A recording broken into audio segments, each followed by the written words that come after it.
want to start, Tom? Yeah, I mean, I count that as the start. It's all good. We don't do any of that, like, hardcore format and everything. But welcome to Rockland Sound. As we mentioned before, I host Mike Doherty, and I guess I'm the two host. I guess we call it that. And I'm totally cool with it. But I'm Tom Osa. The connection between me and Mike, we go back like about 10 or 15 years. We were in a metal band, just local. We were around like Giant Stadium area and stuff like that. We used to play the local clubs. We jammed out. We got a bunch of stories to tell you when the time comes, but that's not for now. We're very happy to have Audie Desbrow on the show. He's the drummer for Great White. Very happy to have you. Thank you for being here. And, Mike and I, we've been doing a lot of research, but Mike is really the point person for this because he goes deep into the research thing, and he's like a huge fan. So I'm just going to let him take this over. I'll have a few questions because I'm personally a drummer. So I might want to pick your brain on some things, your experiences over the years. But other than that, Mike, you the man. You can go for it. All right. Well, I saw you at the Meadowlands back in the 80s open up for Whitesnake. Yeah. And that was a killer show. That's my first real dip into, I think I had an album or two of yours already, but that was my first time of like, I was getting around the age of being able to allowed to go to all the concerts I wanted to and stuff. And I saw you guys at the show there, and it was amazing. So I've been appreciating your music since then. What I'm gathering, obviously you can't take everything that you got with like Wikipedia or any of that kind of stuff perfect. I did notice though that you've been in the band since '86, yes? 85 actually. 85, okay. Actually, October of '84. Okay. And while you're the drummer in the band, you are also a songwriter. So one of the questions I have that I actually don't know the answer to, Tom, is are you a multi-instrumentalist? Do you play other instruments or? No, actually, I have a bass, I have a guitar, I have a keyboard. I kind of try to do stuff on it. Like if I have ideas for songs, I'll kind of create some kind of pattern my own way, probably not the right way, and I'll show it to one of the guys in the band, and they'll translate how I'm really supposed to play it, and that's how I get my ideas across pretty much. Hey, there is no right or wrong way as long as it, if it works. Yeah, a good song's a good song. Now, did you grow up in California? Yes, born and raised in California. Okay, so what did we usually do this like influence thing? So one of the things would be, what is the first album that you bought with your own money? I think I bought 12 for a penny. They had back in the day, they had this record club, the Columbia House. You buy 12 records for a penny as long as you buy like 8 more in the next 3 years for like $1 million each. But that collection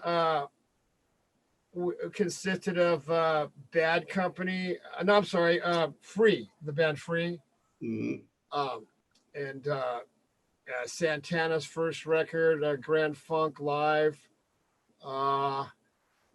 What else did I have back then?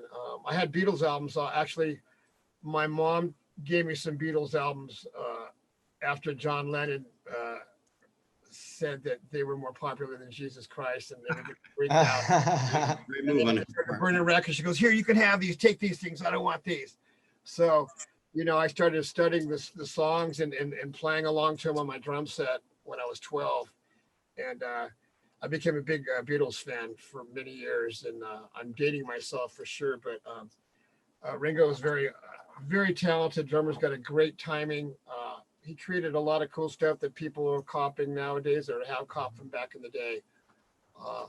But big Led Zeppelin fan. I think I had, when I was in the 7th grade, I bought Zeppelin 2. That was the first Zeppelin album I was turned on. Showing off his shirt there. Of course, like Black Sabbath, the first 4 records. You can't be like that. Yeah. No, absolutely. I had told the last time on one of the shows, the Queen the Game was the first one with my own money. Oh, nice. Oh yeah, but speaking of Eddie Van Halen passing away, we had Pathmark, which was a supermarket in New Jersey. And going with my mom when I was 8, they actually had this cassette rack and were selling cassettes out of it. And I know I got the first 2 Van Halen albums. Somehow I conned her into, please, because you always made you work for it if you wanted it. So but I was like, I want the Van Halen albums. And I think she just was that one. I was like, shut up, fine here. So then all of a sudden, Circus Magazine, Eddie's on the Wall. So that's the beginning there. I got all those cassettes in Kansas and all those things. But the first actual album I went into a store and bought was Queen of the Game. Nice. And Tom up there had to save himself and go get himself his Metallica album to save face. Yeah. Yeah, I got my chops on Metallica early on, and but I didn't start playing drums until my late 20s. I just accidentally picked it up. How did you, Audie? How did you pick up the instrument? I mean, I hear stories you fall upon it or formal training. No. Let's think here. I remember my parents taking me to this place in San Pedro called Portugal. It was like at the port by the ocean, and it was like little shops and stuff like that. And we went there like on a Sunday, and I remember there was this little band playing out on the sidewalk there.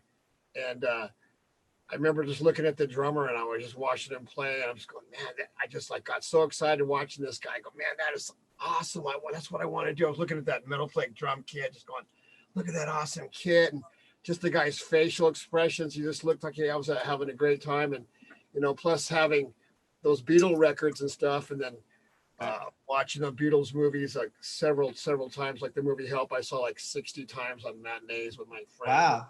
Well, yeah, I was a big Beatles fanatic, but right at that moment, I knew I wanted to play drums, and I've just been in love with drums ever since. And, Now, you got into Great Weight in 1985. What were you doing? How old were you then, if you mind me asking? I got in the band when I was 30. 30. Okay. So you were in the LA area, I assume. Yeah. Also in there. Yeah. Anybody before that you played with? Yeah, I played in this band called Riff Raff for many years, and another band called Centaur. And Centaur, I think I was 20 or 19, and I played with this guitar player named Tracy G. He was in World War III and Dio, a couple albums for Dio. And the singer we had in Centaur was Jack Russell, of all people. He was 16 at the time. We did a bunch of cover tunes, and that lasted a little while. Then we ended up getting rid of Jack, but I continued on with Tracy, and we had this band called Riff Raff, and we had a couple of guys that were really good musicians. I don't know. We had a lot of material, a lot of originals, and we did a lot of backyard parties back then. We're like the kings of backyard parties. And we ventured off doing like the whiskey and little clubs like that around town. But, we just, we could have really, I think we could have done something with our originals, but we split up. We were all young. We had, egos and attitudes and fights and stuff that normally happens when you're young and immature in a band. And so we split up, and at that time I'm like, well, I got to get in another band, but I got to get in a band with a guitar player who's just as good or better than Tracy G. And so at the time, that's when that new wave stuff came out. It was Thompson Twins, Missing Persons, all those kinds of bands. And so there was a singer that I had been in a band with previously before Centaur and Riff Raff, and I noticed this guy's, he was a singer, and they were doing a lot of shows in Hollywood. So I called him up, and I actually ended up getting a job in that band. It was called Little Tokyo. It was totally not my style. It was totally new wave kind of, stuff like that, and very rhythmic and drum machine-ish kind of songs, should I say. And we were looked at by Capitol Records, of all record companies, and the old had a speculation deal there. We did a demo there, and nothing really became of it. And then it was really ironic because this friend of mine brought these people from Capitol Records down, and one of the guys was Dave Ray Tuscan. I'm sorry, he was an A&R artist relations guy in Capitol Records. Right. And he brought some other guy down, and this producer from Capitol, and they just totally, you know, the one guy came down to see us that Ray brought was just totally like just ripping us to shreds. Like after 2 bars of his song, oh, wait a minute, that's the drum beat you're gonna play? Really? Is that it? He's like, oh, what's the next song? I'm like, shoot, you know, talk about feeling intimidated and afraid to go on to the next song, playing for these record guys. Anyways, nothing became of that, and you know, I ended up leaving that band without actually telling them, because it's like, how can you be in this band and go, well, I'm going to go audition for this other band. If it doesn't work, I'll be back for rehearsal. that never flew. Oh, you leave it there? Well, fuck you. That's it. I'm done. Right, so, right, exactly. And the band that I went to go audition for was Great White. And when I was in this band, Little Tokyo, and I actually auditioned for them 5 different times. And then the final audition was playing a song that the band wrote that we rehearsed, and then to see if I can record it in the studio, Johnny on the spot kind of guy with a click track, which I've never worked with before. Was that the first song that you ever recorded, or prior to that you did any recording? I don't even remember the song that we learned. It was just some song that never made any record. But gotcha. I remember that I didn't have a vehicle, so Mark Kendall came and picked me up at the studio, where I lived in the studio. It was in this industrial area. You know, all the band didn't show up there till in the evening. So I got on my drums, went to the studio in Redondo Beach, recorded this song with Great White. And then I remember it was getting dark and it was getting close to the time to rehearse with my band I was still in. And Mark, we're stuck in traffic trying to get back. You know, it's getting dark, and man, I got to get there before the band gets there. They're going to see me setting up my shit and wondering what's going on. So we got there just the nick of time. I got on my drums up on the stage in the rehearsal room, and it was halfway set up, and then my band comes walking. I'm like, hey, what's up? What's going on? I go, oh, I got this gig doing some demo work today in LA. I made a couple $100, you know, doing some tracks for a friend. So, and Mark had just left the driveway when the guys pulled up. So I don't think they recognized him or anything. And it was just really weird. And then when I actually got the call that I was in the band, I was at work. And I worked at this caviar place. I was this driver and packer of caviar and gourmet foods and stuff. And my bass player, Lauren Black, he goes, dude, you're in the band, man. You know, come on, we got a check for you. You know, you can quit that stupid job. And, you know, and it was actually a job I was making 3 times the amount of money Great White was paying me when I got in the band, you know, because we didn't really have a record deal and stuff. Because I got in the band, we lost our record deal. We had to re-shop a deal all over again. And so, yeah, it was just, you know, a little sore story about how I got in the band. And they auditioned several, you know, I don't know, 25, 30 different drummers. And they said the manager told me the only reason why I got the gig is because I didn't ask about how much I was going to get paid.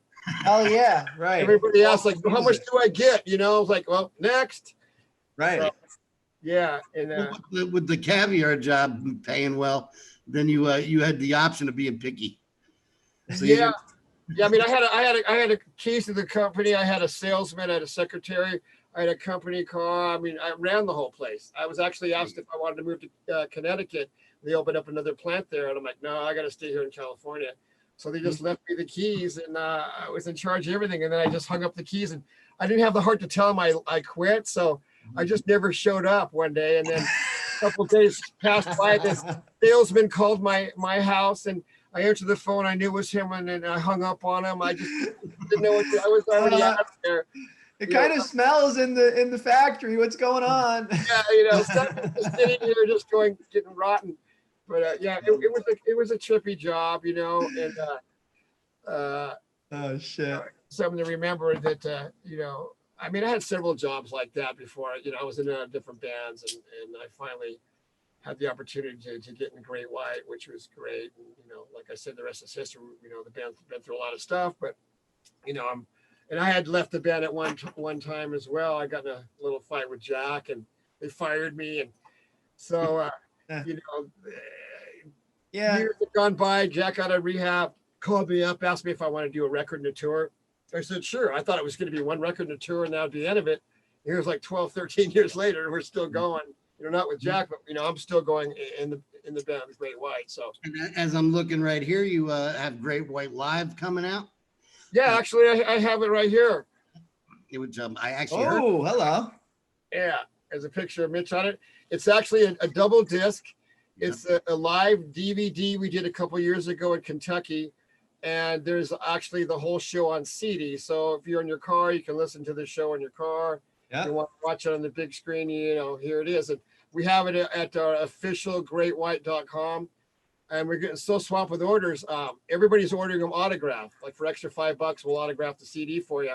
Nice. And the trouble is, we're not all together. We don't live in the same state. So when we got together the last show in Kentucky, of all places, we had about 50 of these discs with us. So we signed them all, and my buddy took them out to the crowd in the cars and got rid of them all. So we have to, I have like 200 I signed myself. I opened 200 of these myself, took out the disc myself. I put them in this little holder. So when I'm going to go to the show coming up on the 13th, when I have the rest of the guys sign the disc, I'll bring all the discs back, put them in this cover, put them back in the pre-addressed envelopes I have ready, take them to the post office, and everybody get theirs. But Nice. we're just like selling them like crazy. It's awesome. I think people have, they're dying for a live show. So this is kind of an answer, since they can't actually be at a show all the time. This is something close to it. And we have the Great White website, so it's officialgreatwhite.com right Yes. here. And you can just tap on the online store just to check that out, just for those Sure. of you that are listening in, Yeah, and I wanted to say, anybody who is listening that did order this, to be patient. I know there's people that ordered like the third week of September, and here we're in October, and we're not in Amazon. I can't promise it the next day. I take care of all the shipping and all that stuff, so I'm pretty busy with that. But it'll be in the mail on the 13th when I get home. Very So cool. then on the 15th or 16th, everybody who ordered one shall have theirs. So that leads us to, and Mike, if you had some other things you wanted to bring in, but I just wanted to kind of get an idea of how have you guys been doing over the past 6 months with, the zombie apocalypse thing that's been happening? Well, I don't know if you heard about this, but we trended on Twitter. We were on CNN, MSNBC, and all the usual networks and rag magazines online. We did a show in North Dakota a while back. I mean, Yes. first of all, let me go back to this. The first show we did of this year was February 28th. And then I came home and sat back on the couch for a few days like I normally do to recoup. And then all of a sudden we got locked down. Mhm. Virus. And we had done nothing until this show was, I don't know, about a couple months ago. I can't remember now. North Dakota. That show that you're talking about that you got locked right after that, that was that in Illinois? Yeah. Actually, it was in North Dakota. July 9th. July 9th it was. Oh, okay, yeah. And when we got there, we got to the airport, and all the people that working at the rent-a-car centers, people working at the airport, nobody had masks. Nobody in the airport had masks. I went to a restaurant before sound check that day. Nobody in the employees had masks. There was no separation of tables. There's no 6 feet apart. I noticed some places did have little stickers on the ground, like markets and stores and stuff, but we played outdoors. I didn't see anybody wearing a mask. We weren't wearing a mask. I mean, I guess you could if you wanted. I did see about one or two, but I really didn't notice it because there was so many people not wearing one. I'm like, well, great. It's like normal business as usual here. And, I don't make up the laws or the rules. So we just did what we did the show. And then Mitch posted a little ending of the show of the last song and put it on the internet. And I think that magazine or whatever, Blabbermouth, the guy took it and he just posted this Great White kills 100 people. Now they're trying to infect the world and all this stuff. Great. Just like, to bring up that shit that happened 18 years ago, that only one of the guys in the whole band was loosely affiliated with that whole situation. I wasn't even there. I wasn't even in the band at the time. Neither was, but besides that, I mean, we didn't go there intentionally. Yeah, let's go make people sick. Let's make them die. First you got to be sick to get somebody sick. Right. But we don't, we just got there. Well, cool. It's all lax. So awesome. So we just did what everybody else did. And then we ended up getting, we trended on Twitter. We're on CNN, MSNBC, every rag magazine. Oh, they're trying to kill people. And, just like dogging us. I mean, we got all kinds of publicity, like the wrong kind, but everybody knows. No bad publicity, right? Yeah. Well, I don't know. But I mean, just for them to bring up that fire was so wrong because, I mean, You know, It's we didn't deliberately.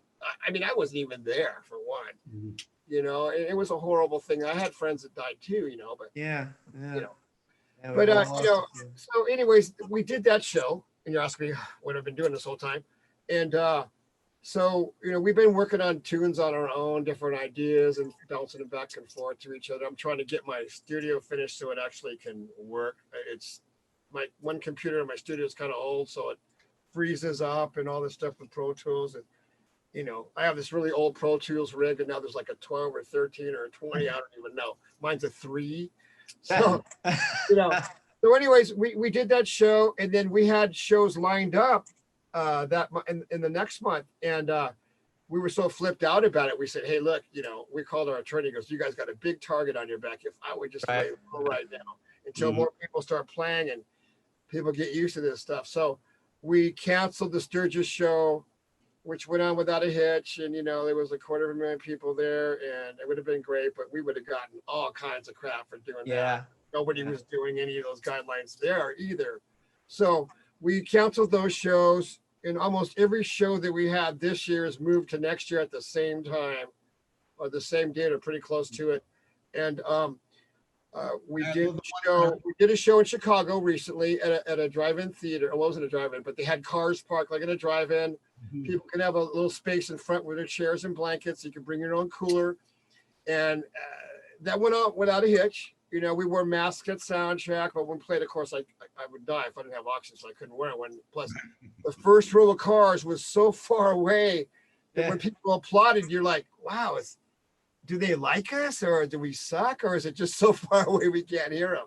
You know, because there was nobody around stage, nobody in the front, like all the VIP area where people are standing in the front and then the seats in the back. Well, that was all empty. Then there was a fence, then the cars. And you know, it was strange, but you know, we did a show, we got to play, and the people got to see a show, and people seemed to like it. It was different. I guess we're just going to be, you know, getting used to that next year. I don't know. But so we have a show coming up on the 13th, I believe it's a Tuesday, which is a really weird, with Slaughter at a state fair. I think is it Mississippi? Is it the dates that are on your website good? They're current? There's only 4 of them.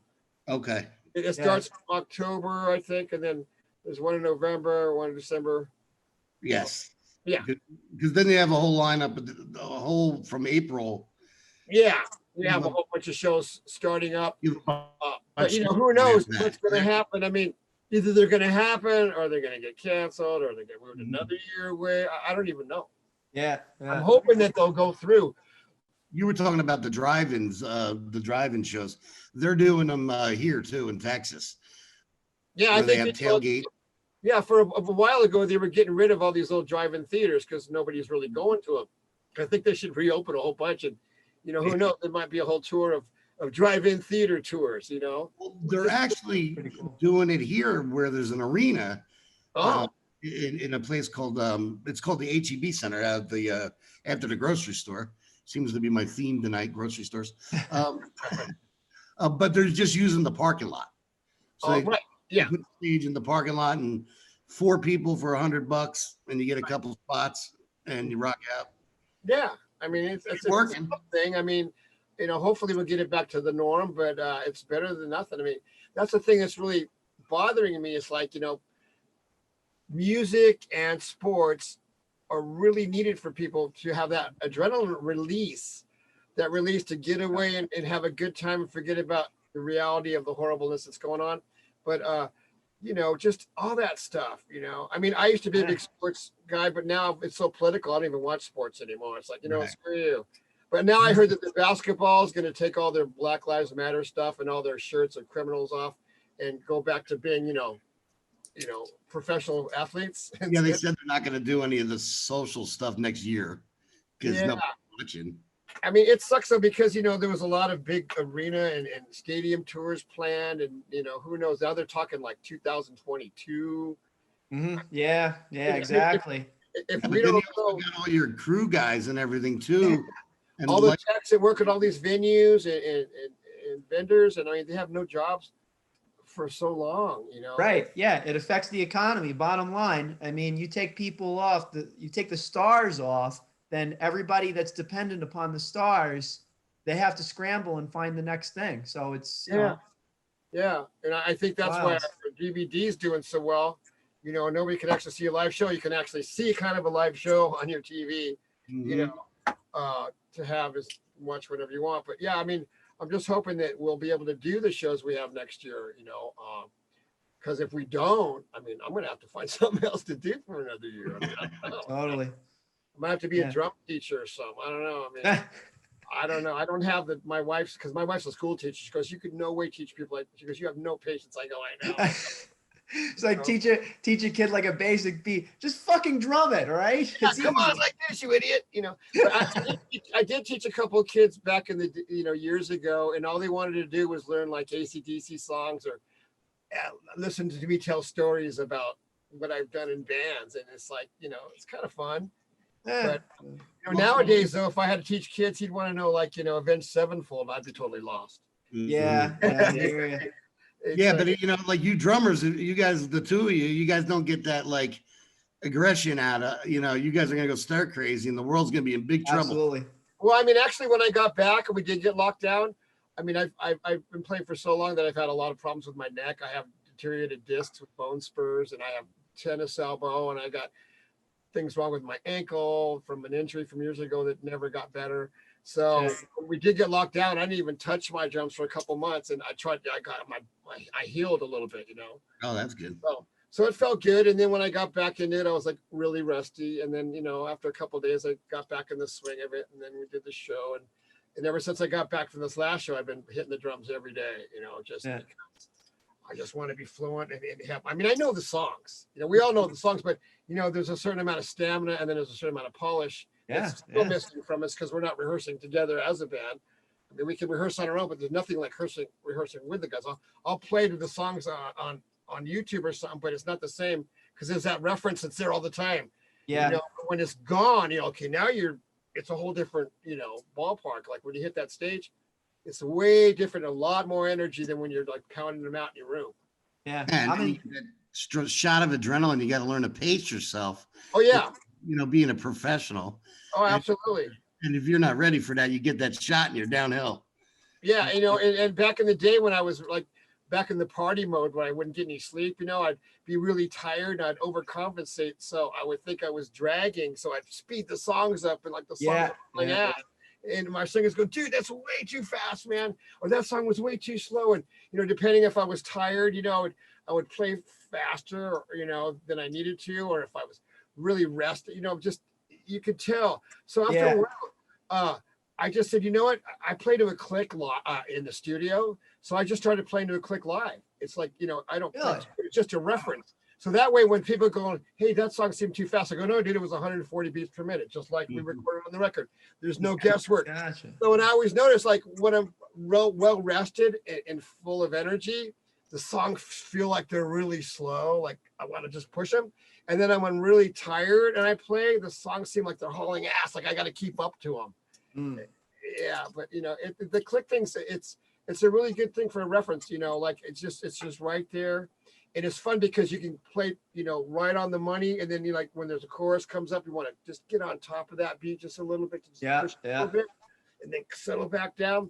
And I, you know, from playing with it for so long, so many years, I've gotten to be able to do that, which is kind of cool, you know. Nice. And then sometimes when the beat turns around and then the snares up, and then this, you know, it feels weird, but it's just there for a reference, you know. I mean, at first you just can't be afraid of it. So knowing that sounds like, I mean, you must have in-ear monitors instead of like the physical monitors. So you guys are all playing to the same thing. And I imagine you can adjust the volume of the various, that's great. Yeah. I have a little tiny mixer that has well, actually it's a bigger mixer now. It slides in an iPad. Yeah. Slides the iPad in this mixer. And then I have all the songs with the little icons, and I just press that song and it comes up. It's already programmed for the tempo and everything. I just hit that, and 2 beats later, I click the band and we're off, you know. And it just takes the guesswork out of it when you're tired or overly energized. It's just right there, you know. Yeah, exactly. I've been using in-ear monitors for many years. Of course, you know, it would be really hard to do that click without, in-ears. Actually, I've seen Edgar Winters. His drummer had this cowbell coming out through his monitor. Boom, boom, boom. He was playing to that as his click. That's a good idea. Yeah, I guess I don't know how you can put a cowbell in every song, but I guess you can never have too much cowbell, as they say. We do have a story that Tom may not remember, but we played this really cool club like in the freezing winter of remember Route 23? I remember. Yeah. So we went and played this. I mean, it was like a blizzard, and they had a really fancy dressing room, and Johnny Winters had played the day before, and he wrote a note to us that was on tape to the refrigerator, and he left us his beers. Johnny Winters? Mm-hmm. Wow. I got a story about Johnny Winters to tell you. We were, some stagehand worked for Johnny Winters back in the day. Johnny Winters was a big pot smoker, and he had like this big giant sack of weed, I guess.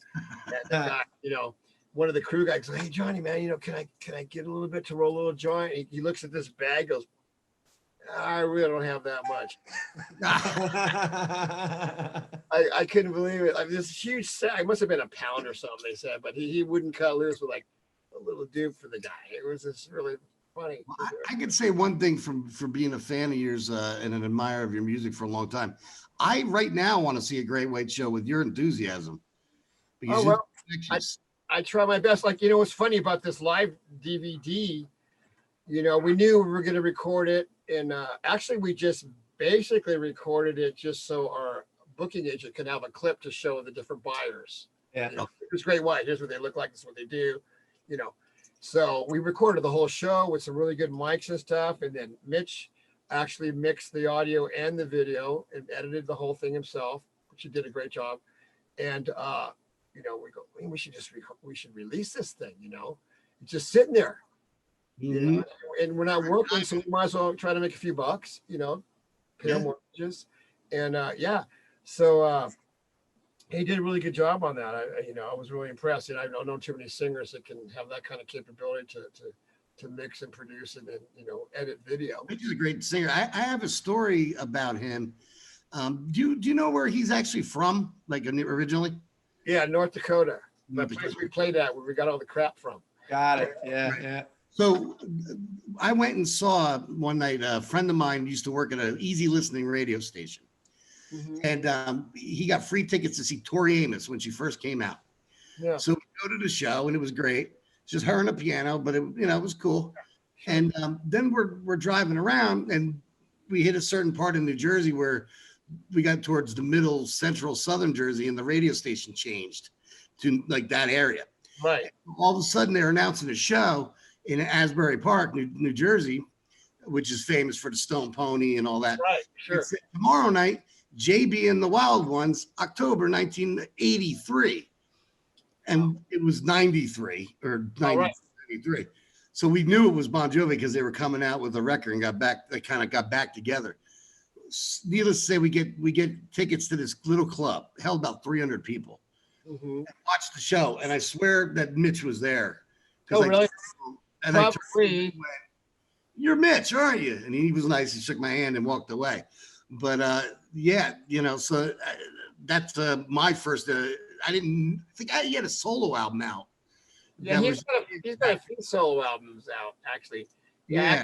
I just saw he put a post for when he auditioned for Van Halen. I didn't know they actually wrote a song that he sang on the demo. And he doesn't really talk about it that much, and I was wondering, like, he was so crushed when he heard about Eddie dying, and I'm like, why is he doing that? And I didn't realize that they hung out. I thought it was just a quick audition. Okay, thanks a lot. See ya. I didn't know that they hung out and wrote a song and did all this cool stuff. There's a thing on YouTube that I watched about it. It's like a mini documentary. Yeah. He does say that he was pretty much in the band, he thought, until they showed up on MTV with Dave. Yeah. He was like, oh, wait a minute, I don't trust this situation now. Okay, wait, this doesn't look good. This can't be good. Yeah, but the song that they did with them was a great song. Yeah, Coach, total, Van Halen sounding song. So he's in that lore, though. What's that? He's in the lore of Van Halen. Yeah, sure, yeah. So, I mean, I don't know how far back this audition went. Was this like when he auditioned with when they got Gary Sharon? It's right there in '96. They auditioned Mitch, and then they got Gary Sharon instead. No, I think that Gary Sharon came when Mitch said no. Oh, okay. They popped on MTV and they were working with Mitch. And then he saw that, and I think he was like, "No, I don't want to. You didn't tell me about it, something like that. It made him uncomfortable." And then they Gary. Yeah, because it's weird because I only heard one song that they did with Gary Sharon. I think they did a record, didn't they? Yeah, they did, and a tour. I never heard one other song than that. I heard not even bother getting it. Is it the album? Well, he sounded kind of a lot like Sammy on the album. Okay. The album is more like an Eddie's album. Like, it's not a Van Halen album. It's not like a party album. Like, it's trying to be deep and stuff in the grunge years. But the tour that they did with him was great because they hadn't done any of those old Van Halen songs with Dave because Sammy wouldn't sing them. So he could do both. So, and he was a little bit more of a showman, like the jumping around stuff than Sammy had been. So you got a lot of the deep tracks, but from him that you didn't get from just Sammy. I'm kind of I guess my thought is that I'm one of the minority in terms of I always personally, and I think that they're both extraordinarily talented. I was more the Sammy Hagar, and just like, right around that time when I was in high school, that's when Sammy was head of Van Halen. So that was my thing at that point. I think that's just because of the generation where you were. Maybe. Yeah. Like, but I mean, it was a good choice because Sammy was huge in his own right. He didn't even need to join Van Halen. It wasn't like, I finally made it. I'm in a bigger band. I mean, he was huge in his own right. I think anybody they lost, they got with him. They got that and more with his solo fans. Right. And when they got Sammy, I think they sold more records, had more hits. I don't know, but I'm a fan of both. I grew up listening with Dave. I mean, I was in a band. We played a few shows with Van Halen back in the day in clubs. Mm-hmm. And I got some stories about that too. I mean, it was amazing, We did this one show with them at this bowling alley. It was called I can't remember what it's called now, but it was in Monrovia. And I was in this band called Sky People. And it had Mark and Bruce Moreland. I don't know if you remember that band, Wall of Voodoo, that song on the Mexican radio. Oh, yeah. Different kind of punkish, yeah.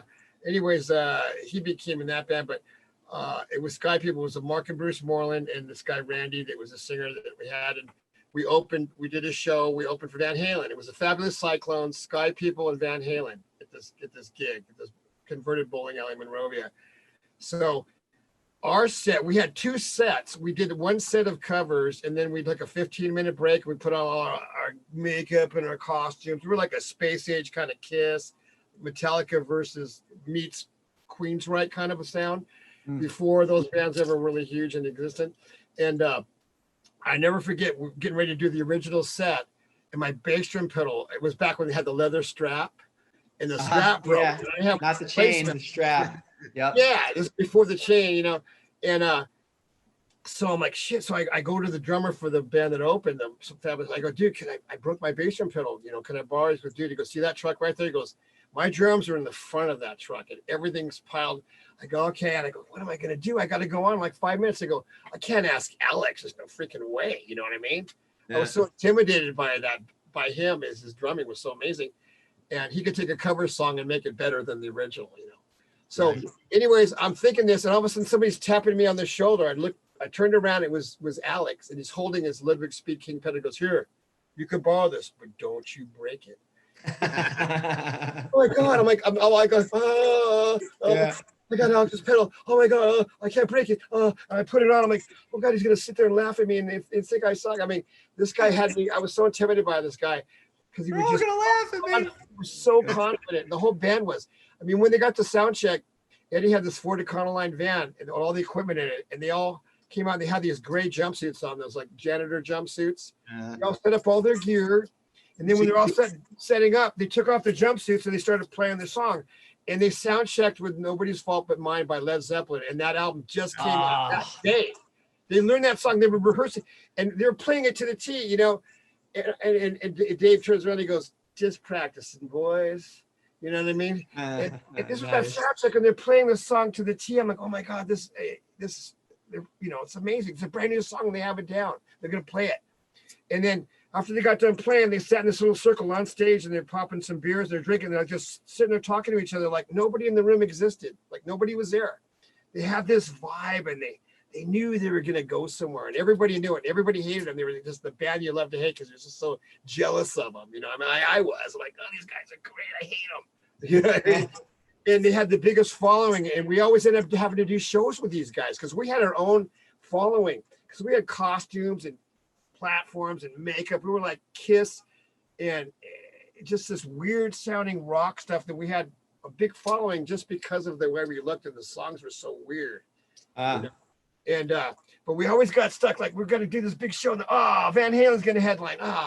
Shit, you know, because we had they had a huge local following. We had a pretty good following in our own right, you know, but they were like on their way.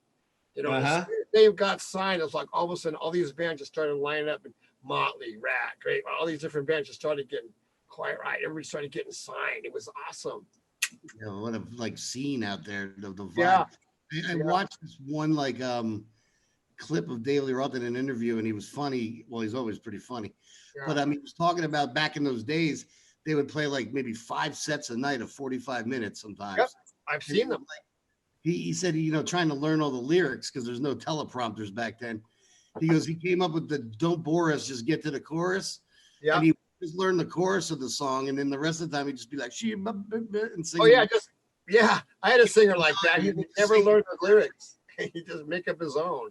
Pull out get to like Saturday Night's All Right for Fighting, and he would know that part of the song perfect. Right.